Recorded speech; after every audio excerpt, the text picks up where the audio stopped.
Gracias por su presencia.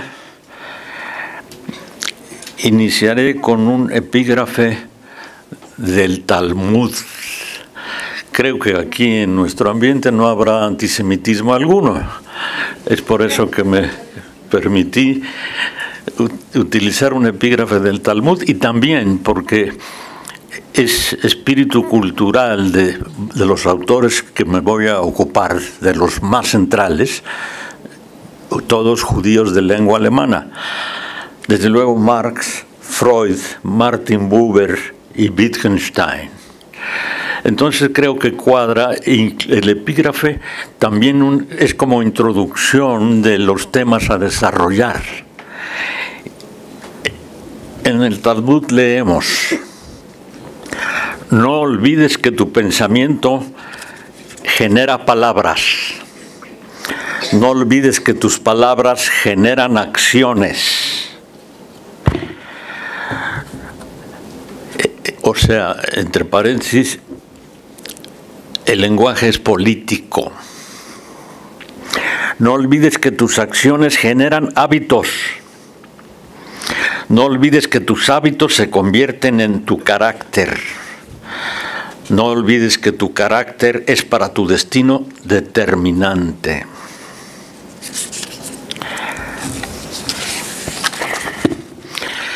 Aquí considero el lenguaje como la máxima expresión de la sociabilidad humana.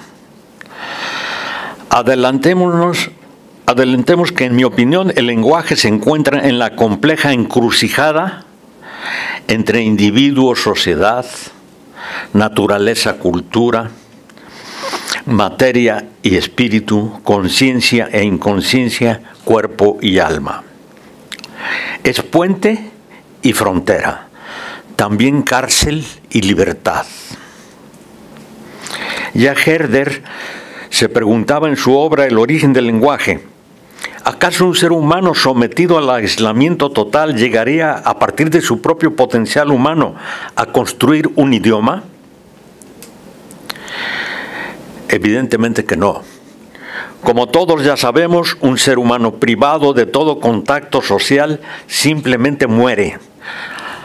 La conocida por los médicos muerte de cuna como muerte súbita e inexplicable de un lactante. Y si logra pasar esa etapa en que sobrevive gracias a que algo hubo de quien le tendiera la mano para ratificarlo existencialmente, si sobrevive, si pasa esa etapa, todavía déficits de esa ratificación sembrarán autismos posteriores de diverso grado.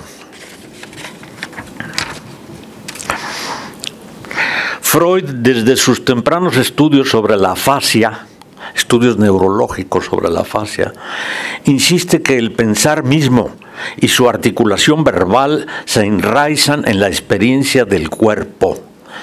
Es inicialmente visceral, el grito, el llanto. Su raíz es pues corporal y además, repitámoslo nuevamente, es conspicua expresión de su condición de ser social. Desde luego este hecho es central en todo el amplio edificio teórico que Freud nos legó en su obra. Humboldt lo dijo así: el ser humano requiere, para poder en absoluto pensar, un tú, un referente externo que da al encuentro una condición intrínseca de diálogo, de quien recibe una reacción, es propicia el mejor ejercicio del entendimiento. En lenguaje psicoanalítico estamos hablando del establecimiento de la primera relación objetal con la madre, con quien se establece una exquisita interrelación, desde luego de condicionamiento recíproco, es decir, de doble vía. Curiosamente se ha colado una terminología como vieja y nefasta herencia cartesiana, llamando objeto y no sujeto o persona a la madre. Esta primera relación de dos sujetos, es decir, madre e hijo, se manifiesta ya tempranamente a través de la imitación como primer paso para adquirir la capacidad del habla. Inicialmente, pues, con predominio de lo auditivo como elemento primario. Evidentemente, el cerebro tendría la función de anudar la materia y el espíritu. En el cerebro, la actividad psíquica no está ligada a un solo lugar específico, como había señalado el neurólogo Broca, sino que se trata de una función orquestada con todos los otros órganos de los sentidos. Hay experiencias muy interesantes sobre ciegos de nacimiento, que por excepción en algunos casos logran recuperar la vista, digamos, a los 8, 10, 15 o 20 años. Y resulta que muestran serios trastornos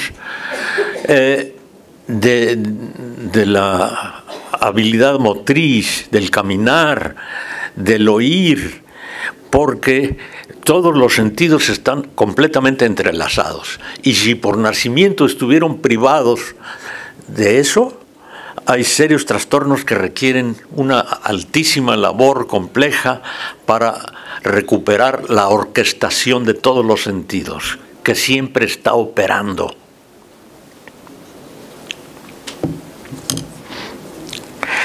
Como es sabido, el psicoanálisis surgió ligado de manera indisoluble al idioma alemán y al pensamiento de la Grecia antigua como su primera fuente.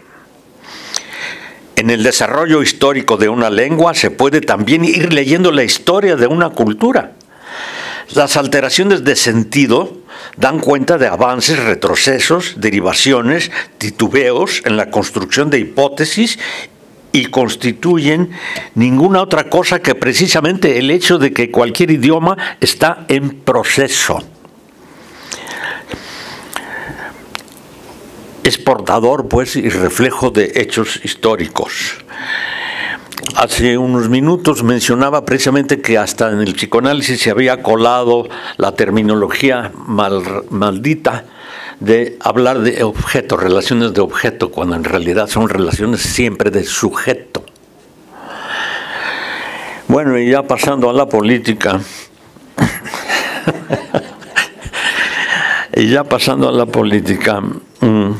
señalemos la importancia del discurso, de las palabras, de los términos. En nuestro querido y odiado México, nos venden la palabra democracia, cuando en realidad el término correcto es mafiocracia. Entonces, de pasada, pues, inicio la idea de la fuerza de las palabras, el poder de las palabras o de los silencios. Tengo curiosidad si puedo comprar aquí en la feria un libro.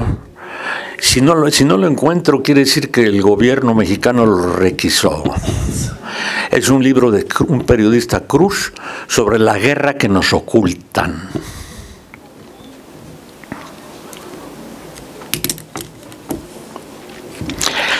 Las palabras ya llevan incorporado un determinado estilo de pensamiento. De esto dio cuenta en su magna obra Wilhelm von Humboldt, 1822. Como perspectiva complementaria a la de Humboldt sobre el lenguaje, mencionemos aquí la de Oswald Spengler. Para Spengler, el pensamiento y el lenguaje son resultado de las formas de vida. Dime cómo vives y te diré qué filosofía escoges. También más cercano a nuestra época está Pierre Bourdieu. Para él, el individuo y su lengua concreta reflejan invariablemente estructuras sociales y económicas, es decir, materiales, sin caer en el error de declarar como destino o como algo natural lo que es el entretejido del individuo y la sociedad concreta, obvia e intrínsecamente histórica. En el capítulo de la historia de las ideas se puede observar una escalada que va partiendo de Humboldt y se amplía con Dilthey, Bourdieu, Buber y Freud. También se puede llegar a formularlo a manera de apretada síntesis, lo biológico es cultural y lo cultural es biológico. En todos estos pensadores se percibe un hilo rojo que confluye en la siguiente afirmación básica: el lenguaje es la expresión cumbre de la referencia intrínseca del otro. El pienso luego existo se transforma en formulación de Martin Buber en el yo no existe sin el tú. Así como la música solo existe cuando es escuchada, o el libro solo existe cuando es leído. El yo no existe sin relación existencial con un tú, según veíamos líneas atrás respecto a la muerte de Cuna. La existencia humana es diálogo o no es nada. Llevar una conversación a nivel de diálogo requiere como punto de partida constructivo, primeramente entender el sentido, el significado de lo que está realmente diciendo el otro y que no necesariamente coincide con lo que él cree estar diciendo, o que tampoco es necesariamente lo que yo estoy entendiendo en un primer momento no es suficiente, si no es suficientemente iluminado.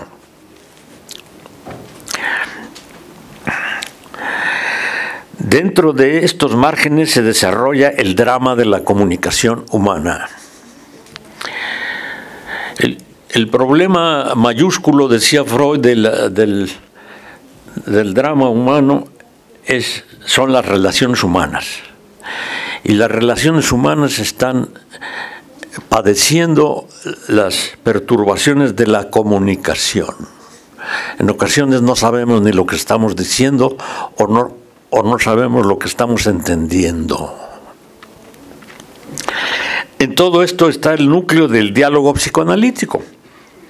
Las ideas de Martin Buber invitan a muchos a ver una raíz benéfica de orden terapéutico en su filosofía del tú.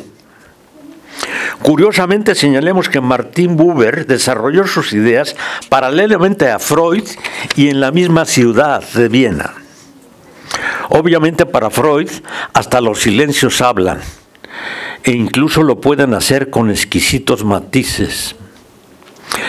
Para Freud el lenguaje constituye el depósito por excelencia de las experiencias de toda la humanidad. El ejercicio del pensamiento no dispone de una lengua universalmente válida, instalada e inmodificable como postulaba el joven Chomsky con su tal gramática universal. Por ejemplo, el esperanto no deja de ser un intento utópico en el sentido de ingenuidad.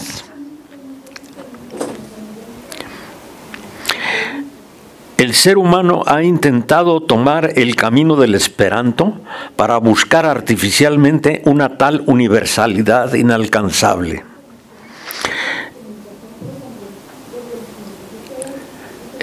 ¿Está cerrada la puerta de ahí? Porque se oye cierto rumor de... Se cuela, ok. El proyecto Esperanto, como presunto idioma universal, brotó en idioma ruso en 1887 y fue obra del polaco Ludwig Zamenhof.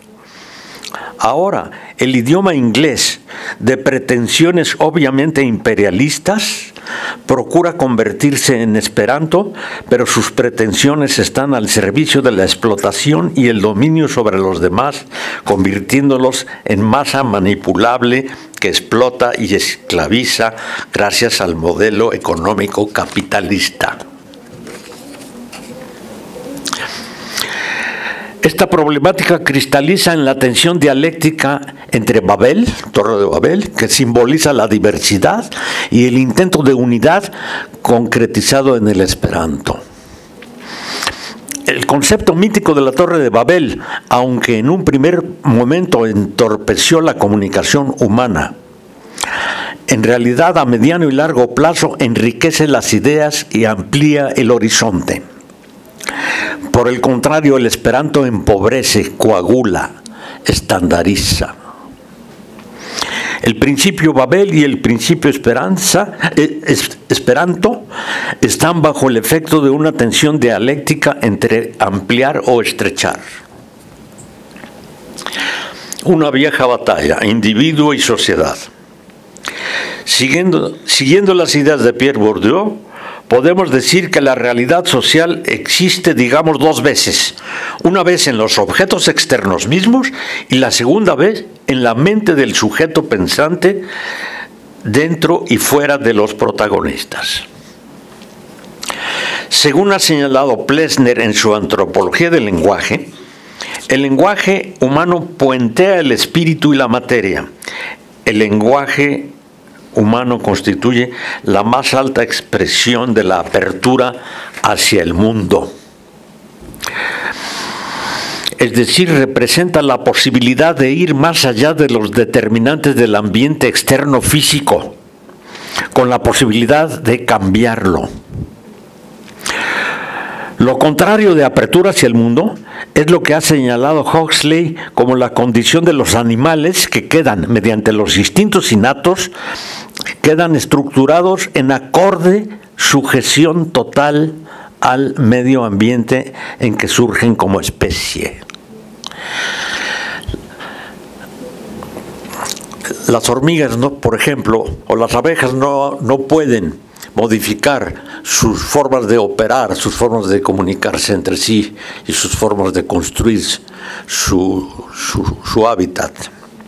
El ser humano sí puede, porque está abierto hacia el mundo, está en intersección, interrelación constitutiva.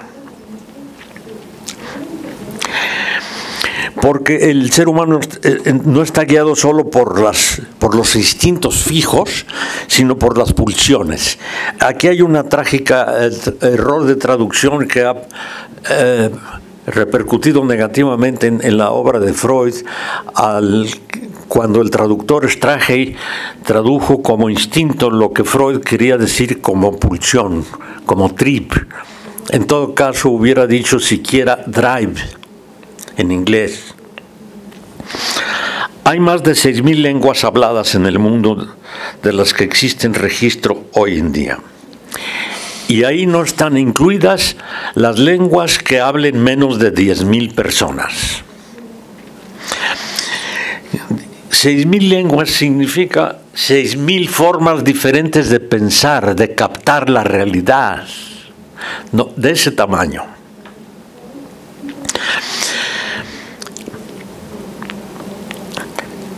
No cabe duda que existen más de 6.000, muchas de ellas claramente en extinción. El que desaparezca una lengua es muy semejante a la desaparición de una especie. Lenguaje y pensamiento dialéctico. ¿Me escuchan bien? Sí. El enfoque que considera que lengua y pensamiento sean la misma cosa es el enfoque dialéctico. La lengua como el órgano, concibe la lengua como el órgano del pensamiento. Esto es Hegel. Esto está presente también en Wilhelm von Humboldt.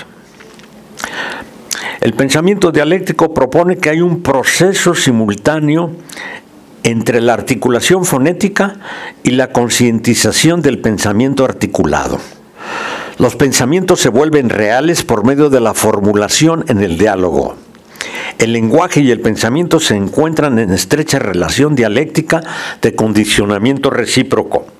Sin lenguaje no hay razonamiento posible, sin memoria y signos artificiales no hay progreso del espíritu humano.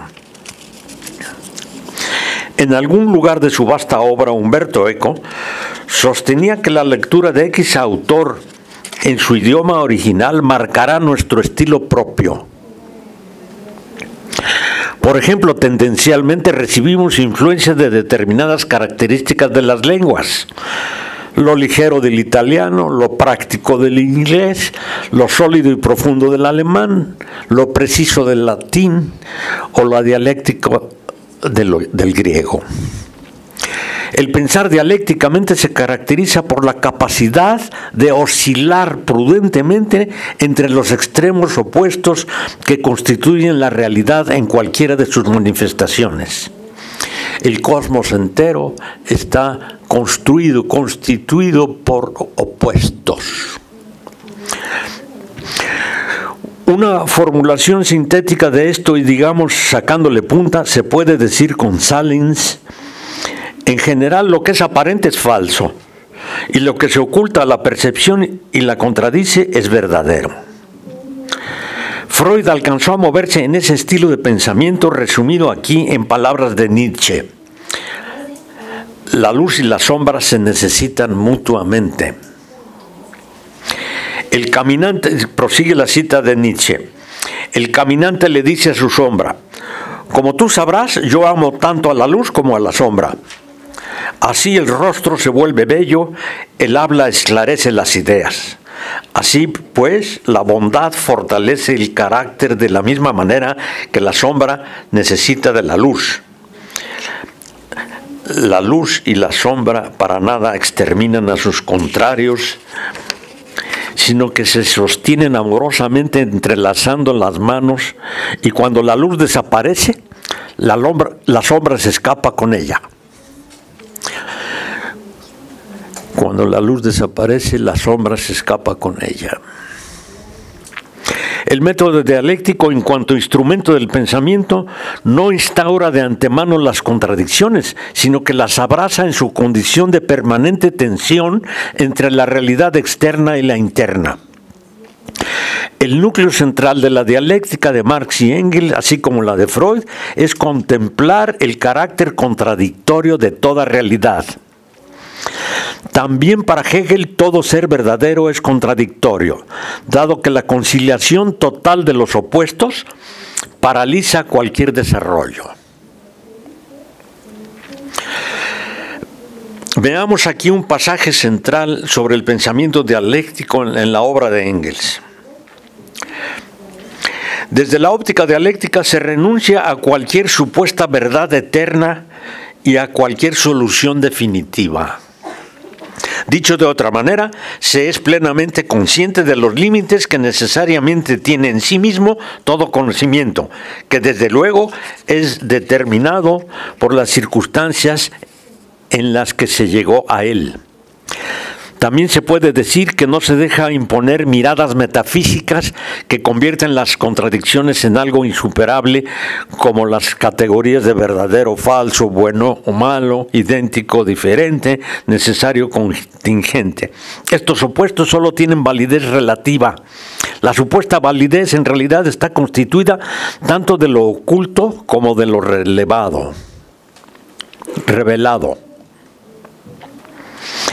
De lo que hoy nos parece verdadero, después surge su lado falso.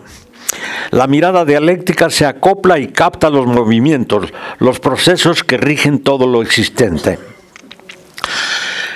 La inseguridad que provoca el hecho de que la realidad es dialéctica y está construida a base de contradicciones produce una profunda inseguridad existencial respecto a la capacidad cognitiva, y eso promueve actitudes fundamentalistas o dogmáticas que pretenden amarrarse a una verdad ya establecida, cuando en realidad todo fluye a base de contradicciones y está en permanente intercambio con el exterior. La mirada dialéctica se acopla y capta los movimientos, los procesos que rigen todo lo existente. También Max Planck habla de ello cuando afirma: cuando un hecho experimental entra en conflicto con una teoría anterior, se anuncia con ello en realidad un posible avance que hace necesarias modificaciones técnicas que abracen los opuestos, llevándolos a otro nivel.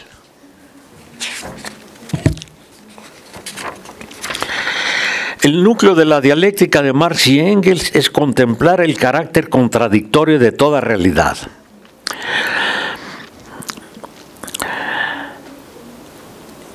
Un filósofo francés, Derrida, muy de moda, entiende por dialéctica el acto de fecundar la contradicción. Y esto es una tarea propia, aunque desde luego no exclusiva, del psicoanálisis freudiano. El lenguaje es resultado de la fecundación mediante la cópula entre espíritu humano y materia. Incluso el mito cristiano lleva a sus terrenos esta idea de unión cuando postula Dios es el verbo. Y el verbo se hizo carne. La dialéctica se encuentra en las leyes generales del desarrollo de la naturaleza, de la sociedad y del pensamiento y surge con todo esplendor a través de diálogos entre los contrarios en avances provisionales hacia un conocimiento que nunca puede ser total y que abreva de sus propias contradicciones. La estructura dialéctica de la realidad queda ejemplificada, por ejemplo, en la física por el concepto del fractal, es decir, estructuras similares que se repiten en diferentes escalas.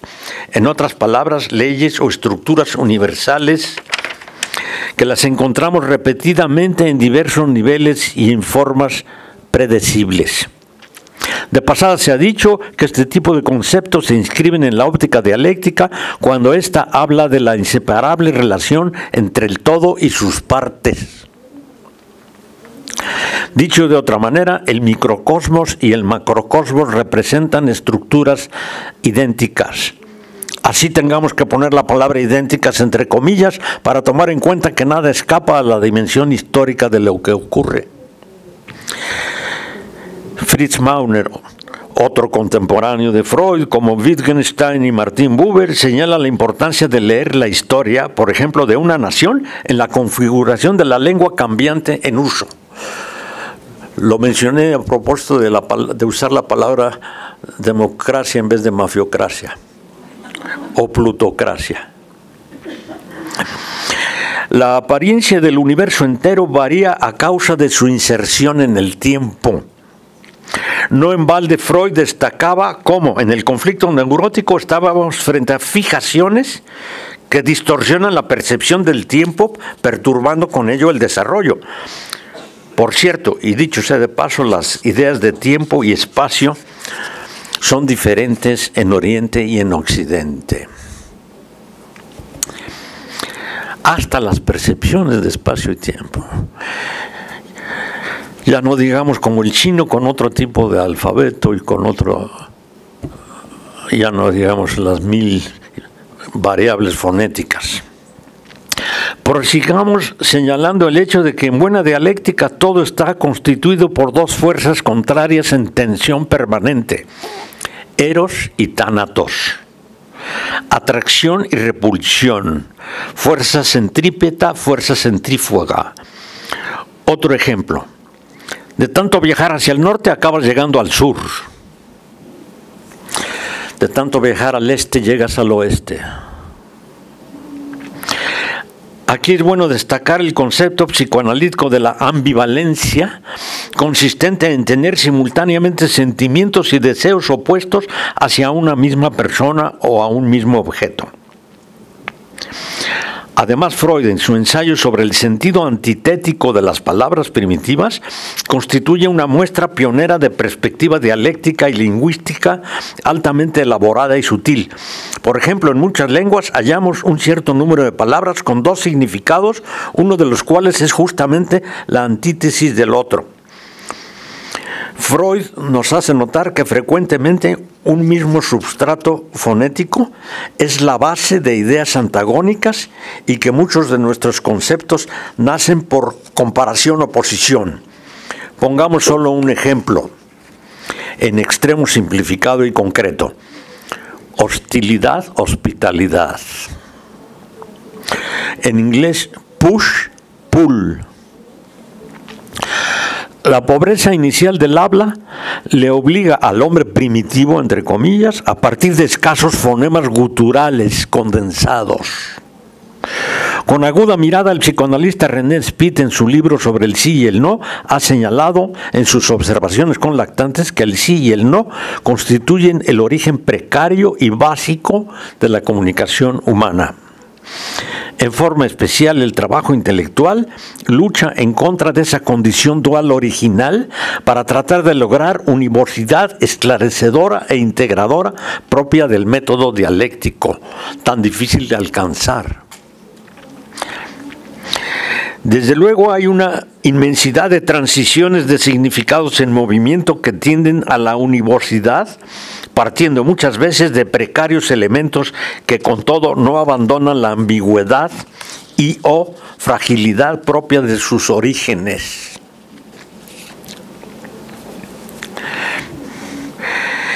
En este campo, la etimología y el aprendizaje de otras lenguas vienen en nuestro auxilio. Nosotros solo podemos pensar lo que nuestro idioma nos permite pensar. Es decir, el lenguaje se convierte en nuestra cárcel, según el título mismo de la obra de Keynes. El pensamiento dialéctico anida en zonas limítrofes. El lenguaje es frontera y entendemos con ello la superficie de encuentro entre lo que llamamos espíritu y lo que llamamos materia. Estas dos dimensiones celebran nupcias para construir el lenguaje. Además, desde luego, en la dialéctica todo tiene una dimensión histórica. Ella misma, la dialéctica, surge de la lucha contra la metafísica y desde luego, por lo tanto, contra el pensamiento de corte fundamentalista que se aferra precipitadamente a supuestas certidumbres totales e inmodificables. Freud señalaba que muchas veces el sufrimiento neurótico estaba constituido por reminiscencias, es decir, por huellas que dejan la memoria al caer en el olvido. Es la ceniza que deja el fuego de los acontecimientos externos y vivencias internas. El concepto de Vexieren, por más que he buscado, no he encontrado un término en castellano, pero voy a explicar el asunto con el auxilio de unas diapositivas. Empiezo a leer un poquito. Bueno, sí. Franz Kafka describió en su diario de 1911 lo que después es designado como Vexierbild. Es decir, se trata de una de tantas ilusiones ópticas consistentes en la imposibilidad de percibir simultáneamente y en ocasiones ni siquiera sucesivamente algo que definitivamente está presente. Solo será posible hacer visible lo invisible mediante un cambio de perspectiva. Y es una observación que requiere el tiempo necesario de una o segunda o tercera mirada. La diapositiva está ahí se pueden ver dos cosas. El cambio de perspectiva puede ver el perfil de un anciano acostado o un paisaje, o de frente, es decir, perfil vertical, o un paisaje, una muralla, árbol, Están las dos realidades una dentro de otra. Y se necesita una segunda o tercera mirada para poder cambiar de perspectiva y poder ver lo que está dentro de ello. Bueno, no es otra cosa que la interpretación psicoanalítica eso hace. Le dice a la persona, en su discurso está otro contenido también, pero usted no lo ha visto desde esa perspectiva. Y entonces suelen decir, no había caído, no lo había visto así. Lo mismo pasa con estos Vexierbilds. Como en la asociación libre, en la cual se trata de desarticular la censura para que a fin de cuentas solo en una segunda mirada se hace visible lo que estaba escondido. Eso es la interpretación psicoanalítica o la interpretación de textos en ciencias de la literatura.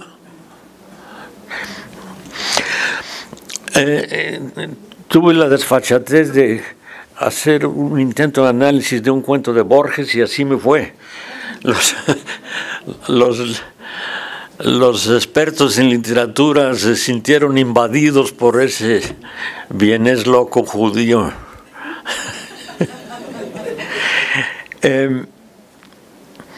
Se indignaron porque pretendí leer en el cuento Emma Sums de Borges otros contenidos, como en este tipo de fenómenos ópticos. Todo idioma lleva dentro de sí, digamos, en paquete, una visión del mundo como una imagen dentro de otra a la manera del Wechselbild. Ya Bacon había advertido que el ejercicio de la razón es determinado por el lenguaje que utilicemos. Esto no solo es instrumento del pensamiento, el lenguaje no solo es instrumento del pensamiento, sino en ocasiones también la instancia a que obedece sin ni siquiera saberlo, que lo está obedeciendo. Esto es a propósito de la palabra educación, que induce a una equivocación grave del método educativo. Esto ya lo desarrollé en otra conferencia. En esta línea se encuentra toda la monumental obra de Humboldt. La tesis central es que cualquier lenguaje lleva consigo secretamente una cierta visión del mundo. Indirectamente, Freud sigue esa manera de abordar el hecho de que hay otros códigos inconscientes, verdaderos lenguajes a descifrar mediante el método de la asociación libre y la atención flotante que permitan asomarnos a ideas dentro de otras ideas. De otras ideas no visibles, es decir, inconscientes, y no por eso menos operantes. La palabra en cuanto a acción incipiente, así la llamó Freud a la palabra, probetat, acción de prueba. A toda palabra, es una acción de prueba. La palabra es germen de acción, o podríamos tal vez mejor decir que la palabra es una acción incipiente que está al servicio del principio de realidad, en el cual el yo como instancia psíquica busca la conexión con la motilidad para dirigirla o dominarla en la tensión existente entre las necesidades pulsionales y las acciones pertinentes para su satisfacción o para la modificación del mundo, es decir, en conceptualización marxista, la praxis. Ha corrido mucha tinta sobre el poder de la palabra en dirección nociva o benéfica, en cualquier ámbito humano. Revoluciones y sentencias jurídicas dan cuenta de ello. Toda revolución va precedida y o acompañada del ejercicio de la palabra. La palabra también, como acción en cierre, se manifiesta, entre otras cosas, en el conocidísimo secreto de los deportes de fina ejecución, a saber, imagen de movimiento induce a movimiento. Asimismo, y dada la interrelación de todos los sentidos en el desarrollo del habla en el niño, este corre interactivamente con el uso de las manos. El desarrollo del lenguaje en los niños corre paralelamente y se coordina con las manos, la psicomotricidad. También es de todos conocido cómo hablamos con las manos. Por otro lado, el probetat, la palabra como acción incipiente, contiene intrínsecamente una dimensión política. Es política y desde luego se inscribe perfectamente en la concepción marxista de que toda filosofía es intrínsecamente praxis militante.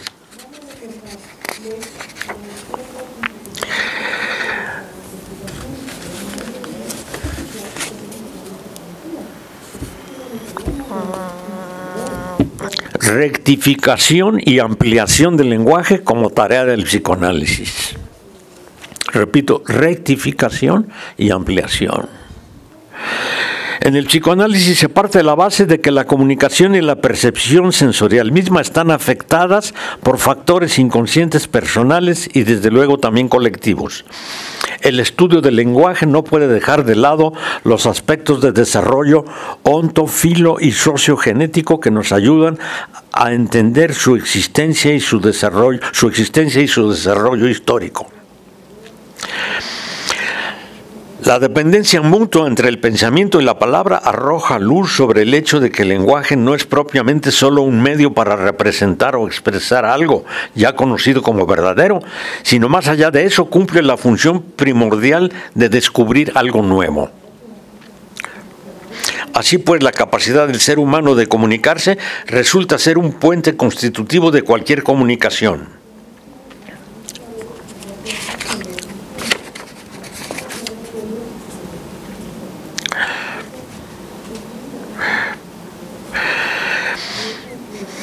Descubrimientos nuevos requieren de palabras nuevas. Y realizar una pregunta, plantear una cuestión, es ya iniciar un esclarecimiento. En ocasiones es mejor suscitar preguntas que dar respuestas.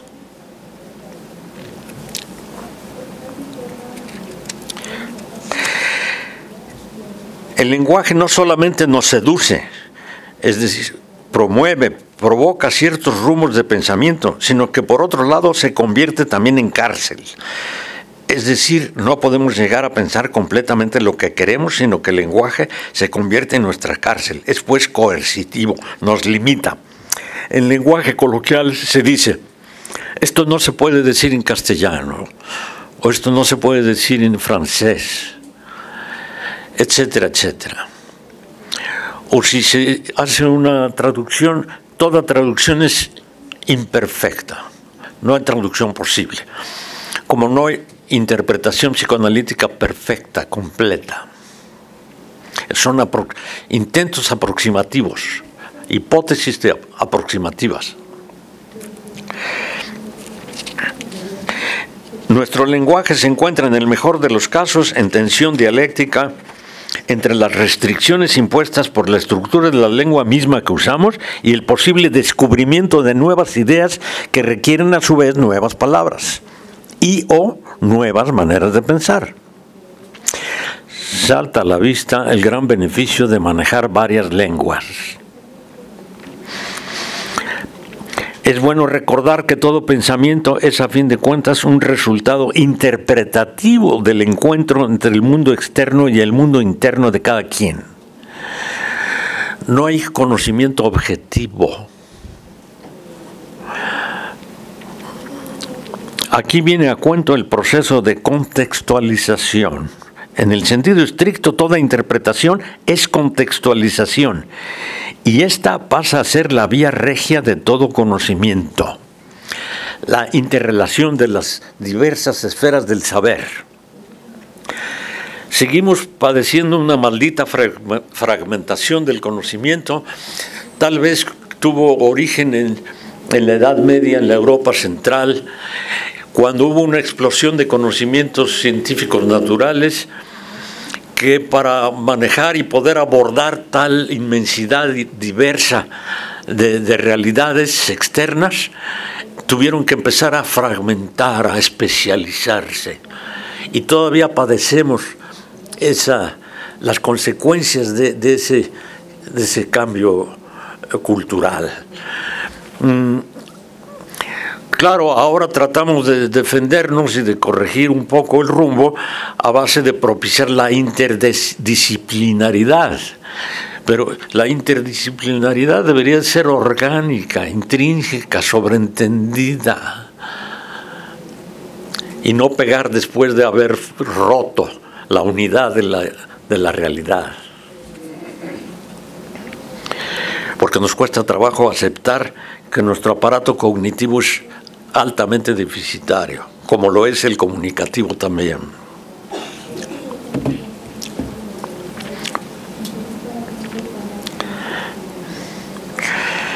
Me brinco algunas cosas.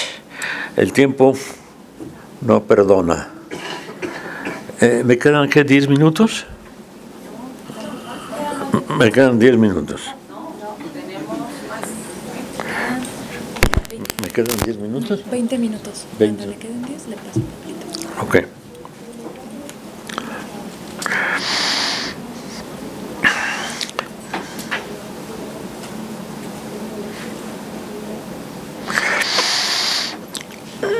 Humboldt, en su ensayo sobre las dificultades para llevar a cabo la difícil tarea de escribir verdadera historia, aborda específicamente este tema de la contextualización. Hoy en día, entre los historiadores contemporáneos destaca en forma notable el escocés Ferguson, con una mirada genial. Solo conociendo nuestras unilateralidades de enfoque puede llevarlas hacia nuevas perspectivas. Se trata de acrecentar la conciencia de nuestra ignorancia, que para la óptica psicoanalítica incluye la exploración de los determinantes inconscientes, sociales y personales que nos atan. El psicoanálisis, por cierto, también el marxismo, puede hincar el diente incluso en la ilustración para convertirse en lo que ha sido llamado segunda ilustración, mediante la cual se indagan las condiciones inconscientes del pensamiento racional. Se pone a la filosofía en el diván. Claro, también, ¿y quién pone en el diván al psicoanalista?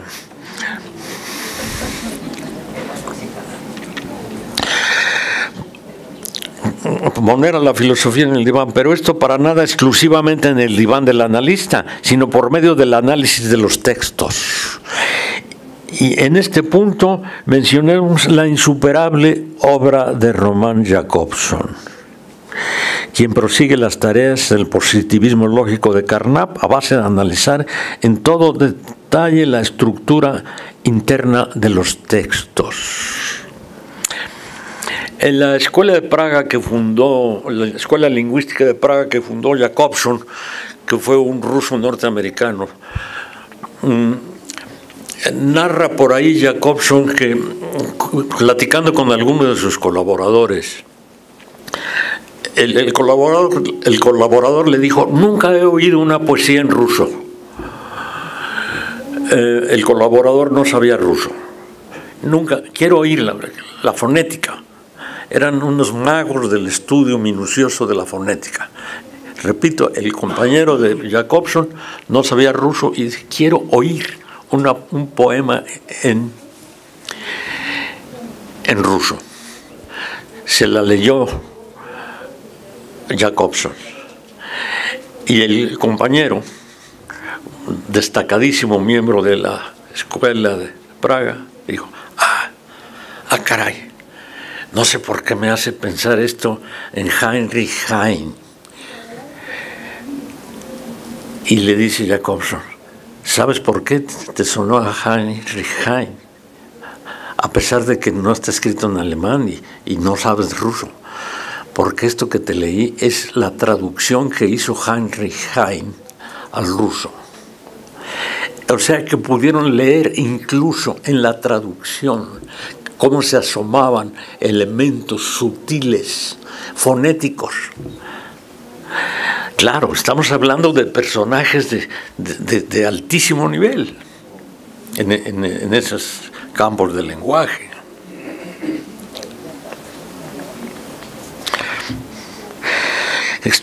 Estudian pues Jakobson y discípulos la estructura interna de los textos. No puedo dejar de mencionar brevemente el concepto de connotación. Con esto quiero decir que muchas veces articulamos o escuchamos términos que tienen, sin saberlo, significados múltiples que introducen de contrabando nuevas luces o engendran fatales discomunicaciones. El psicoanalista Alfred Lorenz ha consagrado el concepto de lenguaje privado e inconsciente que afecta desde luego la comunicación humana. Es decir, en el uso de las palabras, al escucharlas o al pronunciarlas,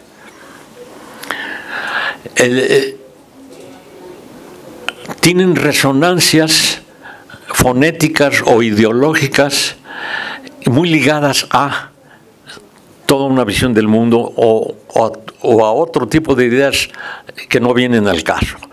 Por ejemplo, una de ese tipo de palabras con una gran cantidad de connotaciones es la palabra espíritu. tiene connotaciones para cada sujeto enormes.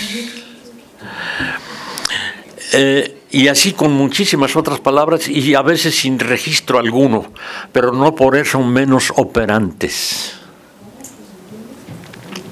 O sea que nuestro aparato comunicativo es altamente deficitario.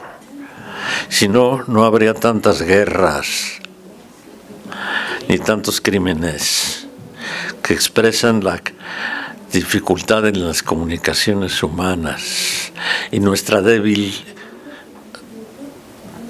cerebro.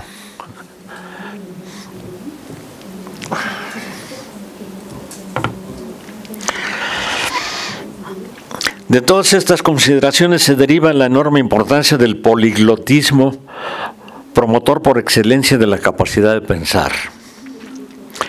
Por cierto, dicho sea de paso, titanes del pensamiento racional como Marx, Freud, Goethe y el mismo Humboldt han sido políglotas.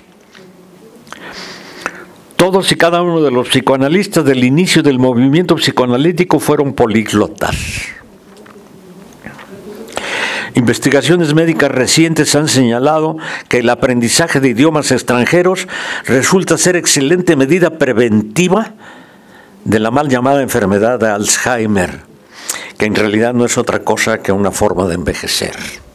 Estos neurólogos que investigaron eso, a gente de 60, 65, 70 años, le decían, póngase a estudiar una lengua extranjera. Con eso está acercándose se está alejando de las posibilidades de tener Alzheimer. Y a esa edad, cuando las ideas dominantes dicen, no, ya estás muy viejo, ya tienes más de 50, ya no puedes aprender más. Una barbaridad.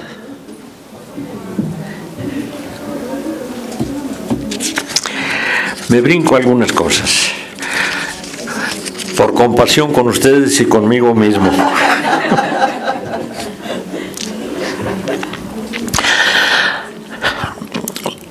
La magia de la voz humana, con sus complejísimas polifonías, representan un instrumento altamente penetrante y sutil, encargado de transmitir refinados contenidos psíquicos de una persona a otra.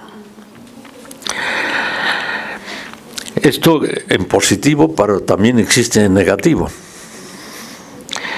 Así como existe el placebo, existe el nocebo.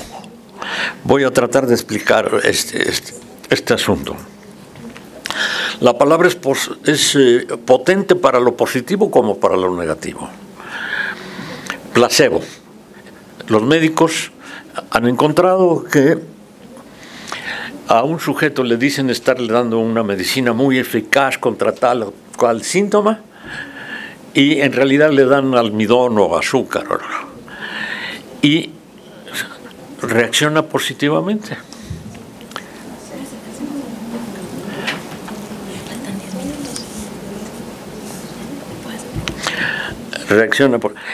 Pero poco se habla del nocebo. El nocebo, es decir, a un sujeto le dicen, o lee efectos secundarios, o se mete a internet, no, y esto tiene esto, y no, pues al rato ya está con los síntomas que leyó en internet, que porque efectos secundarios, ahí es nocebo, no sé, e incluso refinamientos mayores. El efecto de una medicina es diferente si me la recetó mi abuelita, así me lo recetó mi hermano, así me lo recetó mi chofer, así me lo recetó mi maestro, en positivo o en negativo, según el tipo de relación que tenga yo con la persona que me prescribe un medicamento. Y a eso le llaman ciencias naturales.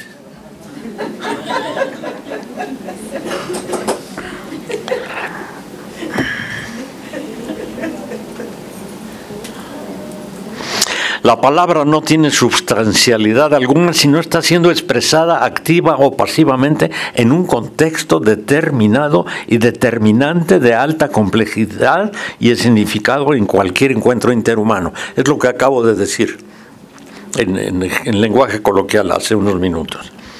Estos aspectos los ha señalado particularmente Wittgenstein.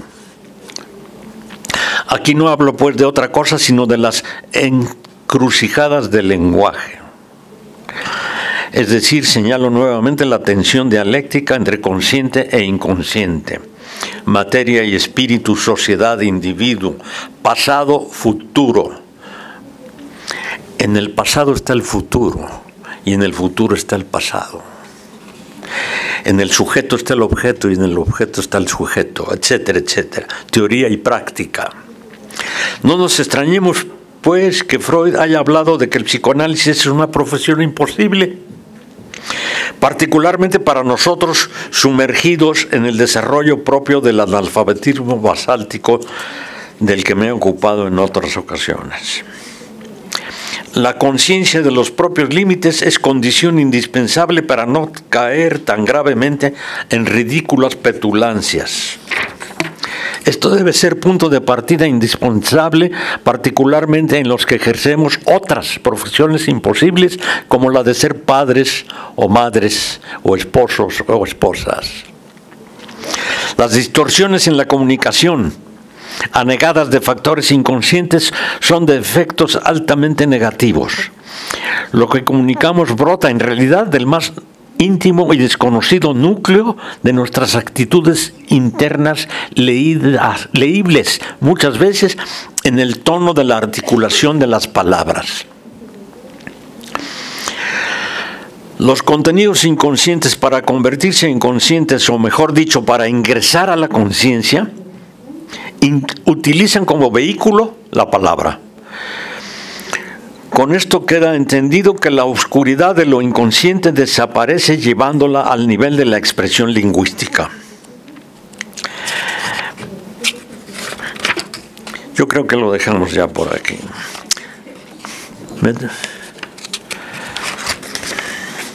Bueno, un poco más de bendiciones y maldiciones de la Torre de Babel. La visión del mundo que se tenga a partir del francés, por lo menos tendencialmente, será diferente de la que se tenga del inglés o de cualquier otro idioma. Esto hace del mito de la Torre de Babel una bendición, pero también una maldición. Una bendición en el sentido de que el mundo se puede contemplar en su máxima complejidad cuanto más idiomas podamos hablar. Necesitaríamos hablar como Humboldt siquiera 11. Detrás de la obra de Humboldt hay 11 idiomas,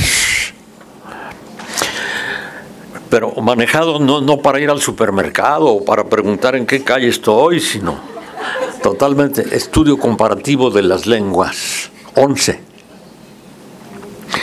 Ese tipo de titanes, simplemente la modernidad no puede producir ese tipo de sujetos, no puede producir. Como no puede salir un director de orquesta de Tlajomulco.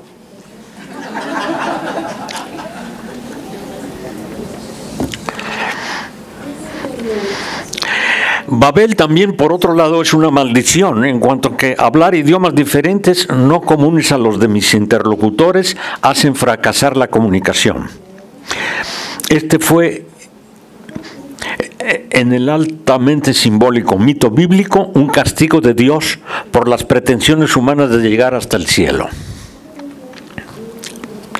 Además, ya en lo cotidiano padecemos las consecuencias de hablar en cierto grado un idioma que ni yo ni los que me rodean realmente entienden, sino hablamos un lenguaje privado. Es decir, la palabra no se reduce a sus funciones de orden cognitivo y comunicativo, sino que implica un marcado orden inconsciente, afectivo, histórico y claramente subjetivo privado.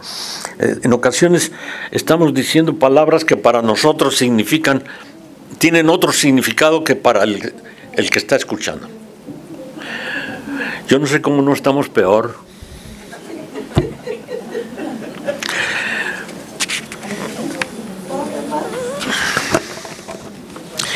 el pensamiento en busca de las palabras.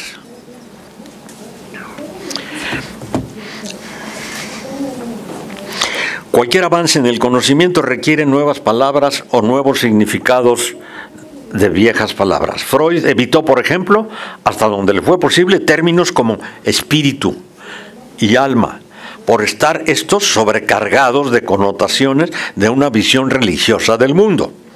En su lugar, utilizó términos más neutrales y nuevos como aparato psíquico o como fenómenos psíquicos. Habla de la psique como un aparato metabolizador de estímulos externos e internos. Eso también lo hizo no solo para apartarse del discurso de la metafísica, sino también para hacer una cierta concesión al surgimiento del Círculo de Viena, Carnap, etcétera, del positivismo lógico que estaba glorificando los avances de las ciencias naturales. Estoy hablando de Viena 1913, 14. Entonces Freud, en vez de utilizar alma o espíritu, habló de aparato metabolizador de estímulos externos e internos. La palabra alemana tiene 16 letras.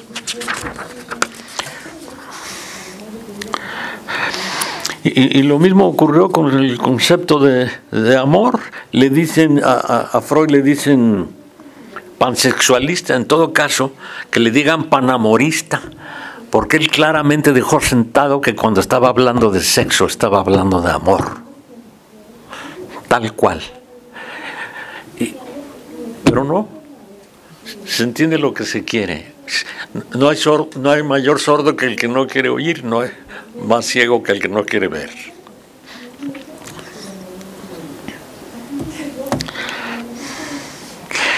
Tuvo que hacer ciertas concesiones y recurrió también a otros idiomas para hablar del amor. Habló del término latín libido, habló del término griego eros. Bueno, Freud manejaba 5 o 6 idiomas. Desde joven tradujo del griego al alemán a Sócrates. No, a Sófocles.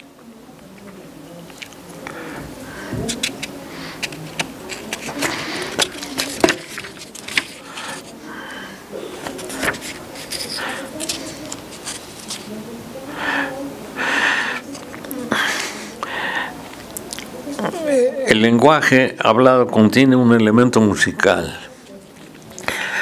De ahí surge la poesía.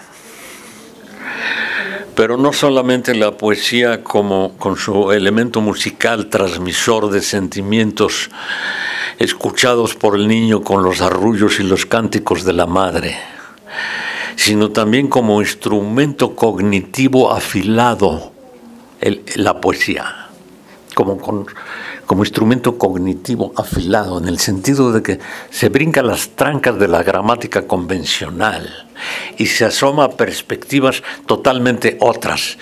Quisiera ver la segunda diapositiva. La segunda diapositiva es la misma imagen en el sentido estricto, pero vista de arriba a abajo o de abajo a arriba. Eso es dialéctica pura. Si se ve de arriba abajo, vean las imágenes. Si se ve de arriba abajo es una, y si se va de abajo arriba es otra. Eso es lo que hizo Marx respecto a la dialéctica de Hegel.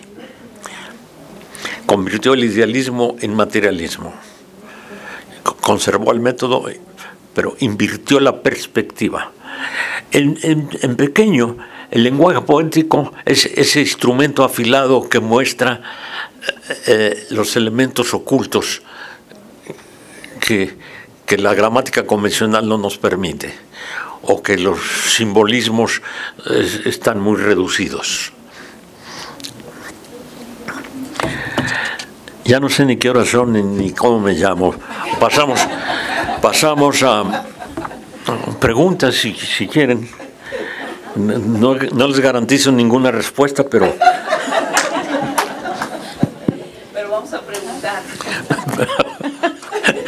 Me van a dejar pensando.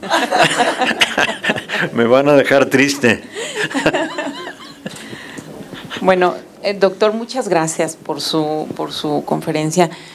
Yo creo que tenemos que publicarlo, ¿no? ¿Le parece? La tengo Okay. comprometida. Ah, está comprometida. Pero bueno, yo entonces creo tenemos que se publique. Yo creo que se puede difundir en... Exacto, muy bien, qué bueno. Doctor, una pregunta. Mencionaba en algún punto esto de no romper para pegar después la realidad. Sí. Y entonces, bueno, entiendo toda la parte que mencionó previamente de estas insuficiencias o imperfecciones de lo cognitivo, pero me quedé un poco pensando en cómo hacemos para acercarnos al conocimiento de cualquier cosa u objeto, porque primariamente, o no sé si es porque estamos acostumbrados a hacerlo así o por qué, pero primariamente vamos por pedacitos, ¿no? Por pedacitos y después como que le vamos sumando a eso y ya tenemos después una visión más completa, pero... El periodo histórico de fragmentación encierra de todas maneras elementos positivos. Fue un paso necesario ante el hecho que estaban abrumados por la gran cantidad de avances en física, en química, etcétera, en astronomía. Entonces tenían que acomodarse analizando. Pero de suyo, perdón, es inevitable cierta fragmentación inicial, pero estamos perdidos si no complementamos con la interconectividad de que todo está unido. Dicho en términos puntiagudos, la física es química, la astrología es mala astronomía, etcétera, etcétera. Y los avances científicos son avances en virtud de buscar las interconexiones de la realidad, establecer paralelismos entre las ciencias, ver los elementos comunes que aparecen en diversas ciencias supuestamente apartes. Al diablo con las fronteras. Al diablo con las fronteras. Digamos, para sobrevivir medianamente tendríamos que ser mínimamente un poquito físicos, un poquito químicos, un poquito psicólogos, un poquito islámicos, un poquito Trump. Bueno, ya, eso ya me excedí, perdón. Muy poco, bueno, microscópicamente, porque Trump tiene también 2 ojos y una nariz y una boca. Bueno, pues tengo algo en común con Trump, ¿no? Aunque sea lo llevo en mi interior para rechazarlo, pero me vinculo a él. Entonces, el avance en cualquier ciencia es interconectar. Lo que después artificialmente se convierte en la interdisciplinaridad. Uno debe estar practicando interdisciplinaridad al estar investigando, al estar leyendo. Tiene uno que estar lo más posible interdisciplinaridad. Lo que hizo Humboldt con los idiomas, un idioma le llevaba a otro y a otro, y dice, en tal otro está este fonema central, y la interconexión, las estructuras que están detrás de los textos. ¿Me explico? Déjenme ver si le puedo poner un ejemplo más claro.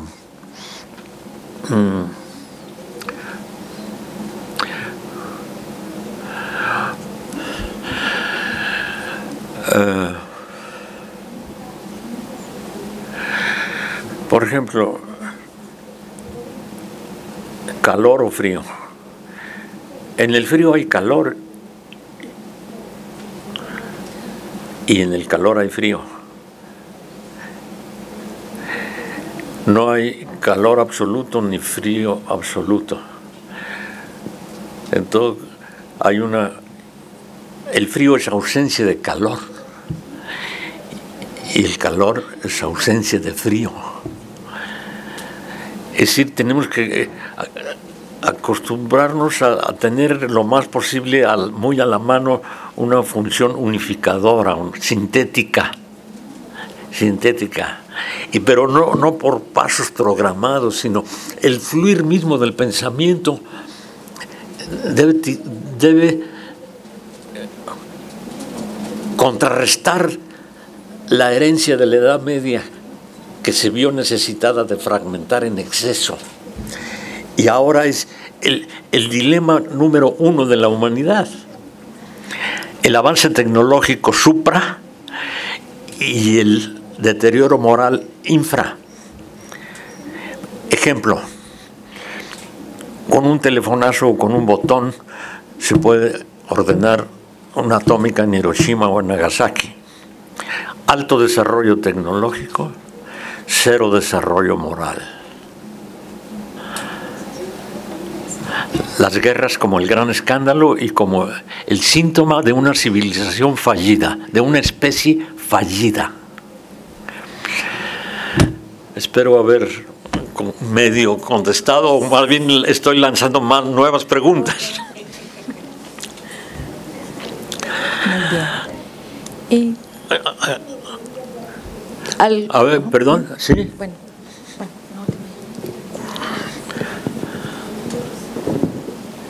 Bueno, suscita muchas inquietudes su discurso, muy interesante.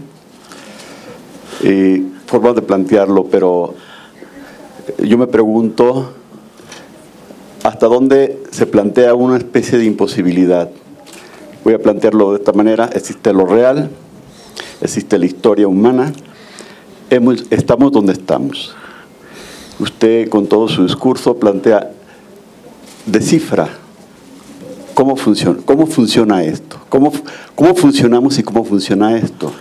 Y cuando digo esto, el hombre incluido en lo real, no es todo lo real. El hombre apoderado de lo real, el hombre como autopuesto como cúspide de lo real, que tal vez es una falsa percepción, que es parte del problema. Planteadas las cosas así, mi impresión es,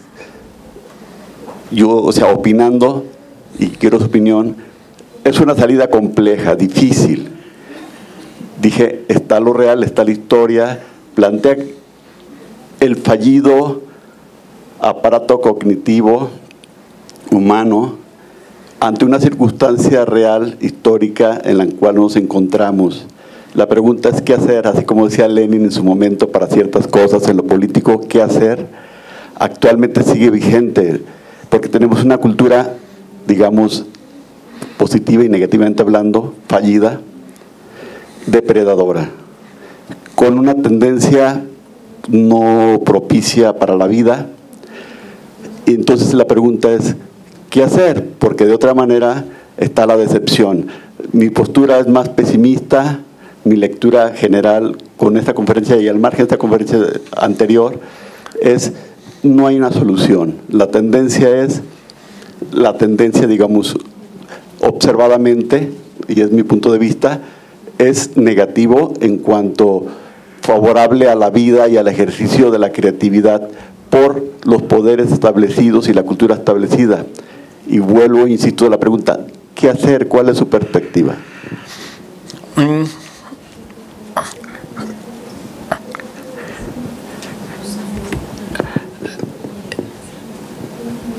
La única esperanza es que Eros venga en nuestro auxilio.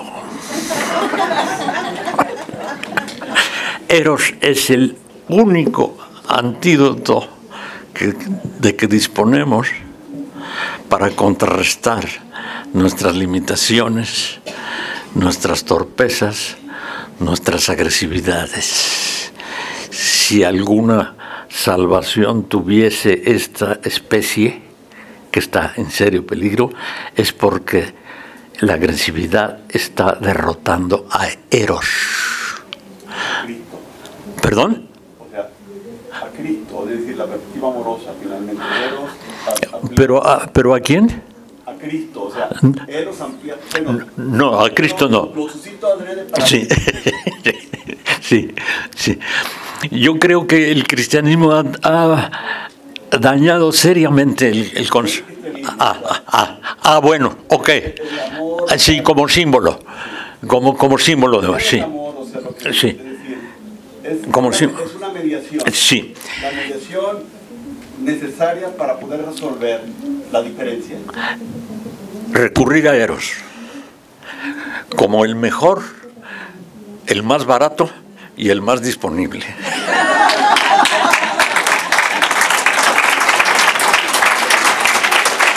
Eros contra Tánatos. Eros contra Tánatos. Voy a mencionar algo. Eso lo planteó Freud. Toda su obra está construida a base de Eros y Tánatos. Conciencia contra inconsciencia, conocimiento frente a ignorancia. El amor como medicina universal y más eficaz. Los alemanes, cuando mandaban pilotos a bombardear Londres en el 43, 44, al regresar, algunos pilotos caían en el Canal de la Mancha y caían en hipotermia. Entonces, los metían a un hospital altamente tecnificado y exploraron todas las posibilidades para recuperarlos, para salvarles la vida.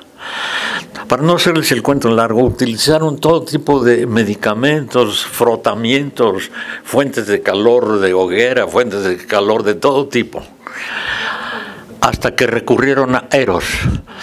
Mandaron traer a una judía y le dijeron, hazle el amor. Y los que lograban eso son los que resucitaban. Esos son los que tenían mejor pronóstico. Y tiene cierto paralelismo con el asunto de la muerte de cuna. O los bebés que están en la incubadora. A nivel de las ciencias naturales, la madre no debe meter a acariciar al bebé en la incubadora porque le va a llevar bacterias. Y los pediatras experimentados saben muy bien que los que sí recibieron la mano de la madre sobreviven. Eros es lo único que podemos, a lo que podemos recurrir para derrotar la muerte. Pero la muerte nos va a derrotar a todos. Y la muerte el hecho de la mortalidad nos convierte en filósofos. Y la muerte sigue siendo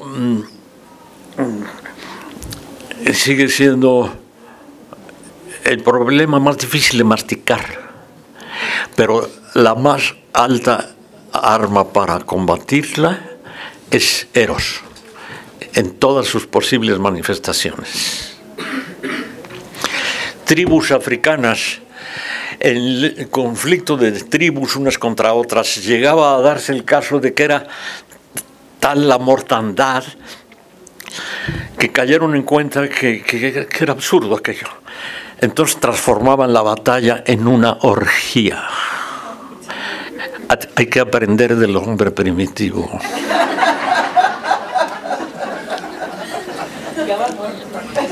Eso es lo que pudiera comentarle. Es decir, Eros, vida contra muerte.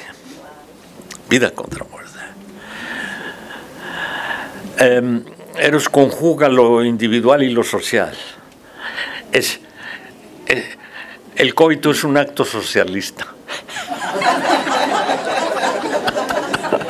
Por lo menos socializa bastante. Requiere alta ¿Perdón? ¿Perdón? Sí. Ya. Muchas gracias por su atención.